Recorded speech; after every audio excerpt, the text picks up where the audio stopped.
पुन्हा एकदा मालेगाव कृषी आणि ही निवडणूक बिनविरोध पार पडलेली आहे। सभापती यांचा या ठिकाणी सरकार साहेबांनी करावा अशी त्यांना विनंती करतो। टाळ्यांच्या गजरात आपण या ठिकाणी स्वागत करायचं आहे। शिक्षण नावाचं मिळालेलं आहे। पुढील 4 वर्ष आपण शिका आणि विकास करून या ठिकाणी त्यांचं स्वागत करायचं आहे।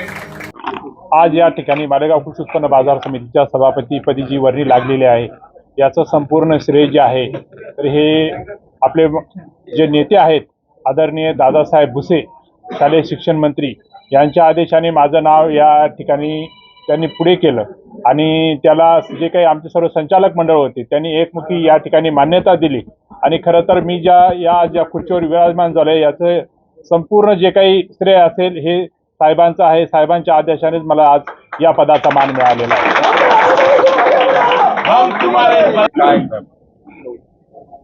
आज या ठिकाणी आम्ही जे संचालक आहेत ते टोटल 17 आहेत। 17 पैकी या ठिकाणी 14 जे होते तर या ठिकाणी ते हजर होते 14 संचालक आणि या 14 संचालकांमधून या ठिकाणी सभापतीसाठी फक्त माझा एकट्याचाच फॉर्म या ठिकाणी होता। त्याच्यामुळे दुसरं कोणी या ठिकाणी फॉर्म भरला नाही। म्हणजेच या ठिकाणी संपूर्ण 14 लोक जे होते 14 संचालक होते ते माझ्या सोबतीला होते आणि त्या सर्वांचं सहकार्य मला होतं या ठिकाणी हे सिद्ध होतं।